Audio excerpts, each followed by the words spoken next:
beautiful nail babes, and welcome back to the channel where I try to eliminate your nail struggles by trying all the nail things so you don't have to. Today I got a package of a small little haul that I want to show you all, and some things that I do to my acrylic brushes. So if you have not hit like or subscribe, today's your opportunity. What you doing? You came to this channel, go ahead and hit that button. If you are new, welcome. Here's our welcoming hands to welcome you to our family. If you're an oldie but goodie, you know that I love you so very much, and I appreciate you coming back to support me. Yes, in our slice of the YouTube universe. So let's not take too long to get in this, shall we? Let's dive right into the video. Okay, we're gonna make this really, really simple. So I ordered some new acrylic brushes, and I ordered them from the company Atwood Industries. If you don't know about Atwood Industries, they have been around a long time. They are actually the original purveyors of a lot of the diamond nail bits and that we see now in the beauty industry. Of course, you know, everybody's knocked them off 52 times north of Sunday, but I am here to tell you that I do notice a difference in the quality of bits that I purchase from Atwood versus those that I get off AliExpress and even off of Amazon. They have them in round, oval, and your flat brushes and that as well. So they are made of Clemens.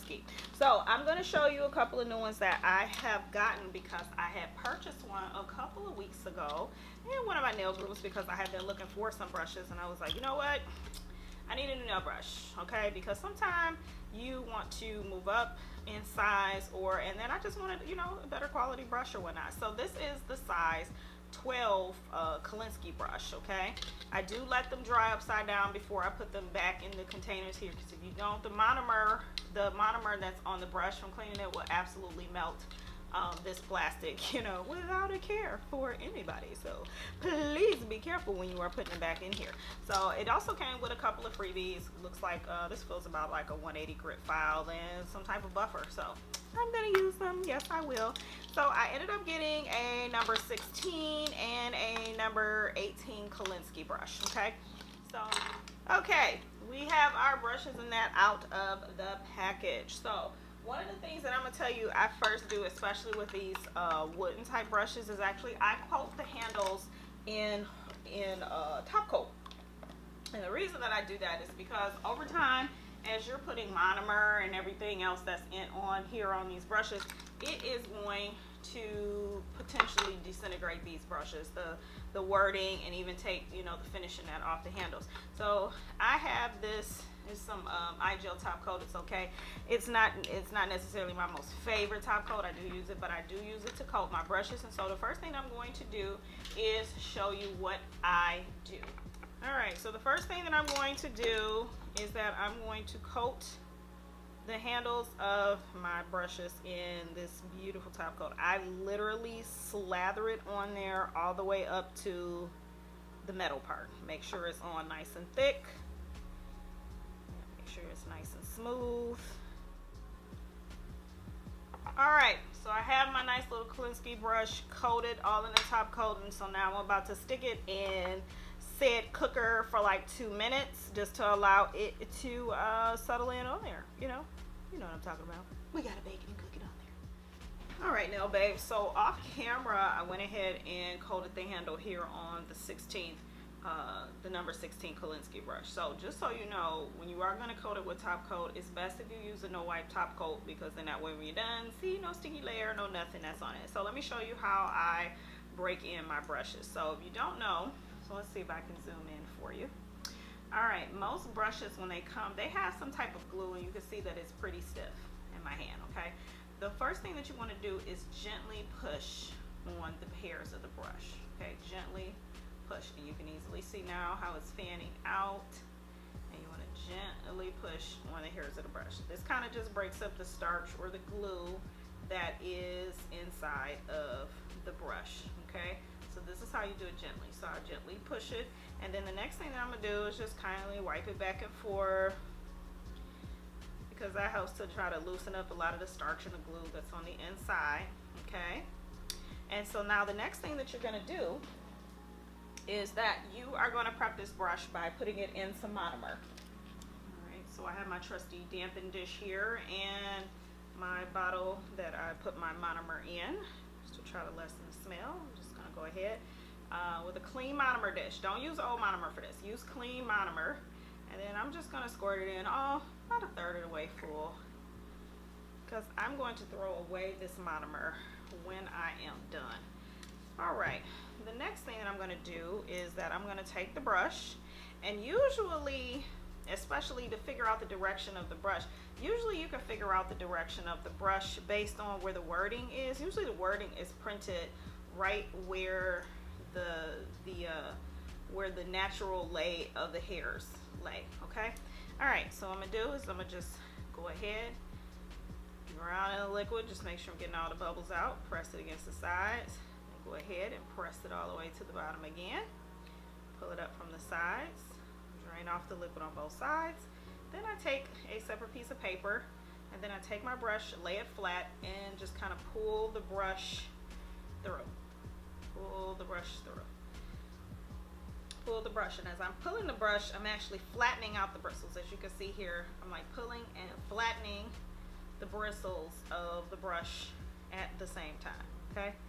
Pull and flatten, okay? I'm going to repeat that process about 3 more times, okay? And then I'm gonna pull and flatten, okay? Pull and flatten, turn it over, pull and flatten, and then I'm going to do that again. Okay, so by this point, I gotta make sure not to get monomer on my finger. That's why I had this double one, but I'm going to wipe off my hand because I am not for exposure. No, I am not. All right, so now we have a primed brush, and you can see from the side that I've kind of flattened it out pretty well in order to get ready to use this. So I'm gonna go ahead and I'm gonna do this for my number 18. Okay, now the next thing that I'm going to do is, after I have flattened out my brushes, is that I'm going to pick up a couple of beads of acrylic. And like I said, don't use this monomer that you use to condition your brush with. And the reason that you don't is because this has usually got some starch and glue. Whatever was in that brush is inside this monomer, and you're going to pick it up and put it inside of your bead or your powder. You don't want that, okay? So we're going to toss this. So I'll be right back after I have tossed this. All right, friends, we're back. Sorry, I had to go get stopped for the UPS truck. All right, so when you first get a brand new brush, you do not want to start off using a brand new brush on, you know, yourself or anybody else right when you get it. The simple fact is because you need to figure out what is the liquid to monomer ratio. Liquid to acrylic powder ratio is. So the next thing that I'm about to do, this is a size 16. I'm going to submerge it.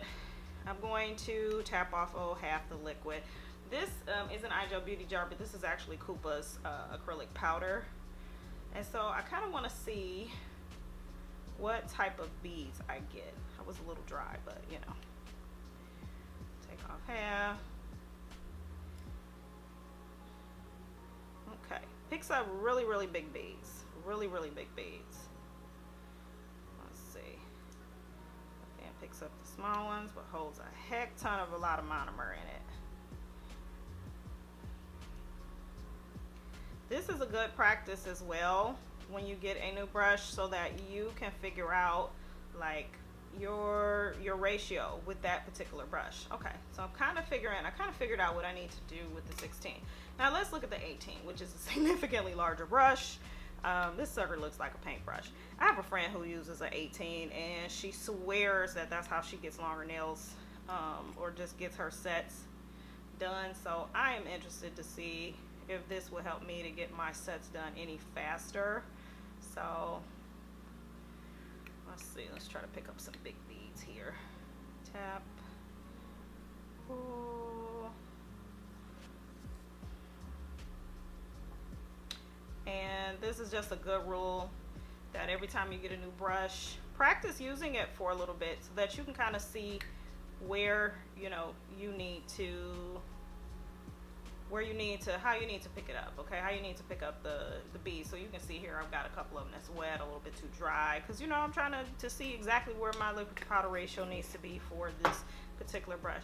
And clear, I'm gonna tell you that now, operates very differently from your more pigmented powders This one is the Young Nails Cover Pink that I'm about to use, and it will act definitely different from your colored acrylic powder. So you need to be aware of that, so that when you are trying to figure out your liquid to powder ratio, I'm going to tell you right now that you want to make sure that you go ahead and you practice, for the simple fact that, you know, every powder, a lot of times, depending on the brush and the monomer and how you use it, it's going to have its own ratio, okay? It's going to definitely have its own ratio. I should pick up a small bead there.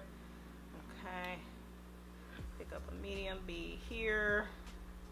Yep. And then I should be able to pick up a large. Pick up a large bead. Yeah, like this thing is swallowing monomer. Okay. That's a little wet, but you know, gotta learn how to use it. Okay. Still palatable and can work with that.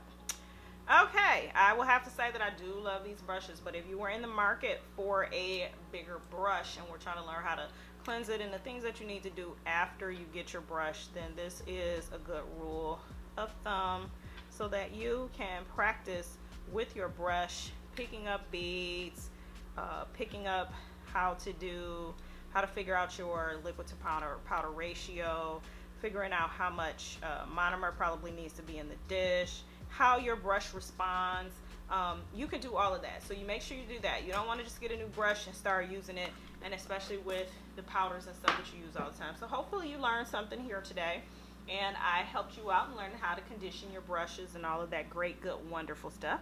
Nevertheless, if you have not, go ahead and hit that like and subscribe button, because I like to do videos just like this that are just helpful and just to help you on your nail journey. Or if you were, you know, in the game for a minute, you were looking for some different products, I try to introduce you to different products. So when I am done with my monomer stuff, I take it, I put it in a, you know, one of those little Walmart grocery store bags. I tie it up and I immediately remove the trash out of my house. That is how I keep the monomer smell now. But don't worry, I'll be doing a video for you all to show you exactly everything I use. But in the meantime, we were talking acrylic brushes today, people. Nevertheless, you know what it is that I'm about to say, people. Life is too short to wear boring nails. So don't. Love you. And we're out.